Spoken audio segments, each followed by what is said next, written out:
لیکن عارف الوی صاحب بھی وہی گیم کھیل رہے ہیں جو کہ بندیال صاحب کر رہے ہیں. اور عارف الوی صاحب تو شاید زیادہ وہ کر رہے ہیں, کیونکہ عارف الوی صاحب کو ایک میرا خیال ہے کاسمیٹک طور پہ وہ پی ٹی آئی کو ذرا خوش کرنا چاہتے ہیں, گالیاں نہیں سننا چاہتے, لیکن اندر خانے میرا خیال ہے ان کو کوئی انٹرسٹ نہیں ہے کہ 6 نومبر کو الیکشنز ہوں یا 10 نومبر کو ہوں یا 10 فروری کو ہوں یا کبھی بھی ہوں. وہ صرف اوپر سے ایک اپیز کرنے کے لیے کہ جی ٹویٹ کر دی. بھئی کیسے ممکن ہے کہ آپ پریزیڈنٹ ہیں اور آپ کو پتہ ہی نہیں ہے, آپ کے سٹاف کو نہیں پتا, تو آپ اس سٹاف کو سیک کر دیں. آپ نے دیکھا سٹاف نے بتا دیا, سٹاف نے واضح کر دیا. تو وہ اس کو کہتے ہیں پلینگ ٹو دی گیلری, کیونکہ وہ پی ٹی آئی کو بھی خوش کرنا چاہ رہے ہیں اور کر بھی وہ رہے ہیں. کیونکہ دیکھیں سب سے زبردست فائدہ ان کا ہو گیا, کیا کچھ نہیں انہوں نے, اور صدر کا جو عہدہ ہے اس کو سنبھالے بیٹھے ہیں. اگر اتنا ہی پی ٹی آئی یا اتنا ہی ان کو نظریات سوجے ہیں یا جمہوریت سوجی ہے تو پہلے استعفیٰ دے دیتے, کیونکہ انہوں نے تو صرف پی ٹی آئی ہی کا صدر کا عہدہ نبھایا ہے ابھی تک. لیکن جو ہی پی ٹی آئی نہیں رہی تو انہوں نے بھی اپنی جاب کنٹینیوٹی کو دیکھا ہے. تو میرا خیال ہے کہ وہ صرف لوگوں کو دکھانے کے لیے ایک ٹویٹ کر دیتے ہیں کہ دیکھو میں نے تو یہ کیا, لیکن کیا تو انہوں نے نہیں. تو لوگوں کو دکھانے کے لیے کہہ دیتے ہیں کہ جی میں تو الیکشنز مانگ رہا ہوں, لیکن کر تو نہیں رہے ہیں. لوگوں کو دکھانے کے لیے کہہ دیتے ہیں کہ جی استعفیٰ دے دوں گا, تو دے دیں, کیوں بیٹھے ہوئے ہیں, کیا اور صدر کے کینڈیڈیٹس نہیں ہیں؟ سو وہ بھی اپنی جو راولپنڈی کے ان کو کباب تکے پسند آ گئے ہیں. راتوں کو آپ کو یاد ہے ایک دفعہ پروٹوکول لگا کے جاتے تھے, کون چھوڑتا ہے جی, جتنی اب دوبارہ پتہ نہیں بنے نہ بنے صدر, یہی موقع ہے کہ کھا لے پنڈی کے تکے. صدر صاحب یہاں پہ پنڈی کے تکے کھا رہے ہیں اور ادھر عمران خان صاحب جیل میں اور دیسی مرغی دیسی گھی میں تل کر کھا رہے ہیں. اور عدالتوں میں بشرا بی بی نے درخواست دی کہ ان کی صحت گر گئی ہے, 70 سال کے بزرگ ہیں اور ان کے پتہ نہیں کوئی ڈولے شولے اور وہ ڈھلک گئے ہیں آگے پیچھے, یہ وہ مطلب کم از کم یہ درخواست دینی تو نہیں بنتی, دیسی مرغی اور دیسی گھی. دیکھیں پہلی بات تو یہ ہے کہ پتہ نہیں, ہو سکتا ہے حالات بدل گئے ہوں, مجھے نہیں پتا. میرے سامنے تو بہت ہی برا حال تھا, میں نے تو بہت اس کے بارے میں مفصل طور پہ لکھا بھی ہے کہ جب میں گئی تو کیچپ کی بوتل نہیں تھی, ایک چھوٹی سی چپاتی آتی تھی اور باہر کا کھانا آتا تھا, جب کسی کے پاس تو اور طریقہ تھا. لیکن گھر میں تو میں نے کوئی ایسے کوئی تو دیسی دیسی مرغی گھی, اور وہ دیسی گھی اور مرغی اور بکرے کی کوئی خاص ران ایسا کچھ بھی نہیں تھا گھر پہ؟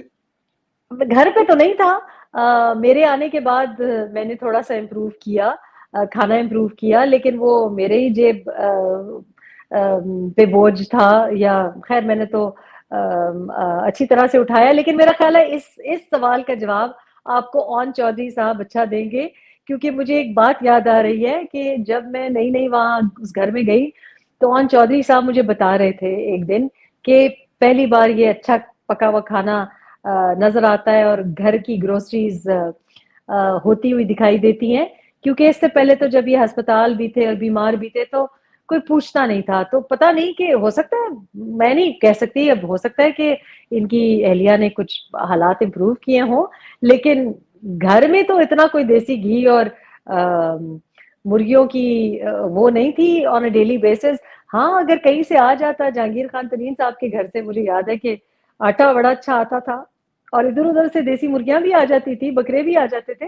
لیکن یہ بات کرنا کہ جی مجھے تو لگ رہا ہے کہ زیادہ اچھا, میری اطلاع ہے یہ ویسے بائی دی وے, تجزیہ نہیں ہے, مجھے بتایا گیا ہے کہ بہت اچھی طرح سے ان کو رکھا جا رہا ہے, یعنی انتہائی خوشگوار اور سکون والے ماحول میں ان کو رکھا جا رہا ہے. اور یہ کیوں رکھا جا رہا ہے؟ اس لیے رکھا جا رہا ہے کیونکہ کوئی بھی اس قسم کی اعتراض یا کچھ کہہ نہ سکے. یہ تمام مغربی ممالک اور عجیب عجیب لوگوں کو بیچ میں انوالو کر رہے ہیں. تو دیکھیں جب بھی کوئی پولیٹیشین جاتا ہے جیل میں تو اس کو جان بوجھ کے اچھے ہی ماحول میں رکھا جاتا ہے, کیونکہ اس کو اگر کچھ ہو جائے تو اسٹیٹ رسپانسبل ہوتی ہے. تو میرا خیال ہے ایسا کچھ نہیں ہے. آج ان کو یاد آ گیا ہے کہ 70-72 سال کے ہیں, جب قومی یوتھ کے لیڈر بنتے ہیں کہ بہت یوتھفلنس ہے, تو اس وقت تو بڑھاپا یا بزرگی نہیں نظر آتی. لیکن میں سمجھتی ہوں کہ یہ بڑا غیر مناسب بھی ہے کہ ایک طرف سے آپ سیاسی لیڈر بنے. آپ یقین کریں خواجہ آصف صاحب سے میں نے پوچھا, میں نے خورشید شاہ صاحب سے پوچھا, آپ ہی کے پروگرام پہ یہ میں نے مینشن کی ہے, انہوں نے مجھے سختی سے منع کیا. انہوں نے کہا بی بی یہ ہماری شان ہے, یہ کسی کو بتائیں نہیں کہ ہم میں کیا تکالیف ہوئی یا کیا کوئی زمین پہ سونا پڑا یا کیا, کیونکہ یہ برا لگتا ہے پارٹی پولیٹیکل ورکر کے لیے, یہ شرمندگی کی بات ہے کہ آپ بتائیں کہ اٹک میں کیا ہوا. ان کو تو آپ کو یاد ہے میاں صاحب اور جو ایک مشرف کے زمانے میں تو ان کو اس جیل میں تھوڑی رکھا تھا, اٹک فورٹ میں رکھا تھا, لیکن بولا نہیں کوئی. مریم نواز کبھی نہیں بولی, وہ تھوڑا سا آپ کو کوئی فنی سا انسیڈنٹ بتاتی ہے کہ میں استری کر رہی تھی, وہ تو کوئی اپنی کوئی دشواری نہیں بتا رہی تھی, وہ تو بڑی کیوٹ بات بتا رہی تھی کہ ہاں ہاں میں نے کھانا پکانا شروع کر لیا. حنیف عباسی صاحب سے پوچھیں, وہ بھی یہ کہتے ہیں کہ میں نے ان کو کہا کہ جی صحیح طریقے سے میں ان کو کھانا پکانا سکھا کے آیا ہوں. لیکن یہ باتیں سیاسی لیڈر کو زیب نہیں دیتی کہ تکلیف ہو رہی ہے تو پھر آپ سیاست نہ کریں. یہ کیسی لیڈر شپ ہے کہ جناب آپ جیل نہ کاٹ سکیں؟ جیلیں بھی کاٹنی پڑتی ہیں, سوٹے بھی کھانے پڑتے ہیں. مطلب تہاڈے کہن دا مطلب ہے کہ جیل دے نال ہن خاصا نوں سوٹے پینے چاہیے نے, اے تے کوئی گل نہ ہوئی. لیکن چلیں اب آپ کہہ رہی ہیں کہ حالات لوکی میں نہ کہتی لوکی کھا دین لوکاں لوکی نے کھا سوٹے دین کھادے نے, لوکاں نے سوٹے کھادے نے, لیکن تسی کہہ رہے ہو جیل دے نال سوٹے, اگلا دیسی مرغی کھان رہا تسی سوٹے کھوان رہے ہو. اچھا چلیں, لیکن اب مجھے لگتا ہے حالات بہتر ہوئے تھے کہ بشرا بی بی کی کوئی ڈائری بھی مطلب کوئی لیک ہوئی ہے, اس میں لکھا ہوا تھا کہ 12 بجے دودھ پینا ہے, 11 بجے پھل فروٹ یہ وہ, تو کچھ حالات بہتر تو ہوئے ہوں گے خان صاحب کے, اسی لیے شاید دیسی مرغی پہ لگے ہیں وہ. دیکھیں اب اچھا نہیں لگتا ویسے یہ. آپ نے کو بنایا تھا روسٹر جسے کہتے ہیں ٹائم ٹیبل وغیرہ کھانے کا خان صاحب کا؟ دیکھیں میرا روسٹر تو ساری دنیا نے دیکھا ہے, آپ کے سما کے آج کے مہمان کے میں لگا ہوا تھا کہ میں نے تو چسپاں کیا ہوا تھا کچن میں کہ سنڈے کو کیا پکنا ہے, منڈے کو کیا پکنا ہے. اور یہ جو ڈائری کے دودھ والی احوال ہے وہ ایکچولی میں اچھا نہیں لگتا یہ بات کرتے ہوئے, بڑی پرانی بات ہے, ماضی کی بات ہے, اب زیب نہیں دیتا یہ بات کرتے ہوئے. لیکن یہ میں نے کتاب میں ویسے لکھا ہے کہ وہ 12 بجے یا 1 بجے اس طرح سے وہ جگ جو دودھ کا تھا, وہ میرا نہیں خیال کہ ان کی اہلیہ کا یہ آئیڈیا, یہ ان کا ذاتی آئیڈیا ہے, اور وہ کسی اور بات کے ساتھ جڑا ہوا ہے, چھڑو مٹی پاؤ. لیکن وہ ایک فریج میں وہ نیلا جگ پڑا ہوتا تھا ملتانی پوٹری کا, جو کہ رات 12-1 بجے وہ دودھ اور وہ پیا جاتا تھا, اور اس کا تعلق جس چیز کے ساتھ جوڑے اس کے ساتھ نہیں تھا. لیکن وہ میرا خیال ہے پرانی کوئی کرکٹ کے زمانے کی عادت ہے, وہ کتاب ہی اس کے لیے پڑھے تو بہتر ہے.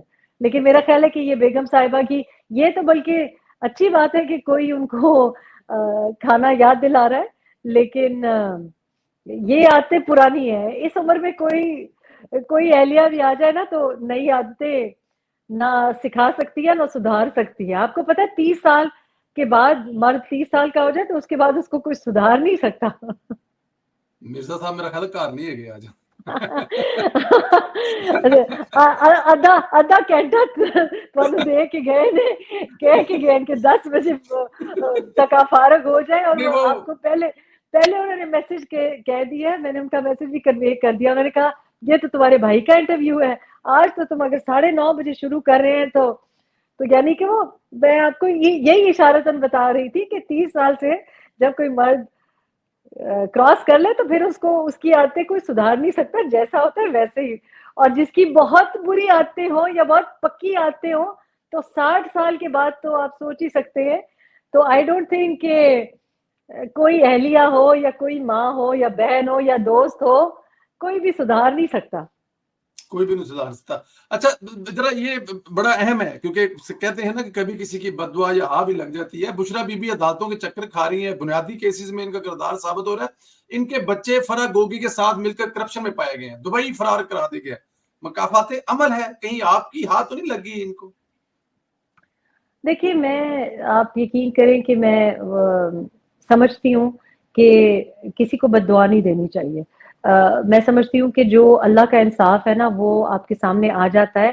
میں سمجھتی ہوں میری جو دعائیں تھیں یا میں نے جو کیا ہے, ایک تو آپ کے اعمال کا صلہ آپ کو ملتا ہے, لیکن آپ کی نیت کا بھی آپ کو صلہ ملتا ہے. تو چونکہ میری نیت صاف تھی تو جب میں ہاتھ دعا کے لیے اٹھاتی تھی تو میرے الفاظ یہ ہوتے تھے کہ اللہ پاک مجھے اور میری فیملی کو. اب عورت اپنی فیملی کس کو سمجھتی ہے؟ جو بھی اس کا گھر والا ہوتا ہے, بچے ہوتے ہیں, سسرال ہوتا ہے. تو میں یہ دعا کرتی تھی اور بڑی نیک نیت ہی تھی, یہ ہمیں سکھایا گیا ہے تو اللہ پاک کو شاید میری نیت پسند آئی اور انہوں نے مجھے بچا لیا. دیکھیں اس دن سے بچا لیا جو اس عورت کے اوپر بیت رہی ہے, اس دن سے بچا لیا. تو اس پہ تو جو کر رہی ہے یا جو اس پہ بیت رہی ہے, اللہ سب کے لیے آسانیاں پیدا کرے. میں نے نہ کسی کو بد دعا دی ہے, ان کے بھی بچے ہیں, ان کے بھی ظاہر ہے جب والدین کا ایسا حال ہوتا ہے تو بچے ظاہر ہے افیکٹ تو ہوتے ہیں, مطلب آپ کی سپرویژن میں بھی نہیں رہتے. لیکن اللہ نے جو میرے لیے عزیز تھا کہ میرے بچے سیدھے لائن پہ رہیں اور پروٹیکٹڈ رہیں, اللہ نے مجھے محفوظ رکھا, اس رسوائی سے محفوظ رکھا, اس میں رسوائی سے محفوظ رکھا. تو وہ میری نیت کا اللہ نے صلہ دیا. اور میں نے اپنی, انسان اچھی نیت ہی کر سکتا ہے, اچھی کوشش ہی کر سکتا ہے.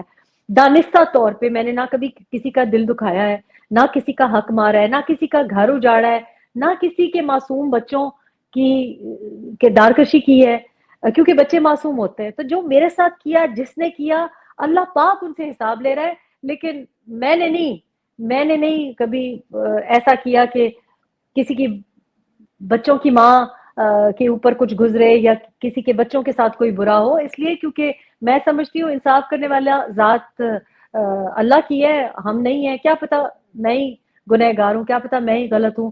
لیکن آج جو ہو رہا ہے اس کو دیکھ کے یہ مجھے لگتا ہے کہ اللہ نے مجھے بچایا ہے, اللہ نے میرے بچوں کو بچایا ہے. اور آج دیکھیں میں اب آپ کے بھائی صاحب, آپ کی وجہ سے, آپ کا نام سن کے انہوں نے کہا اچھا ٹھیک ہے پھر میں آدھا گھنٹہ, مجھے یہی کہنے لگے کہ 1 گھنٹے میں تو آپ فارغ ہونے نہیں والی.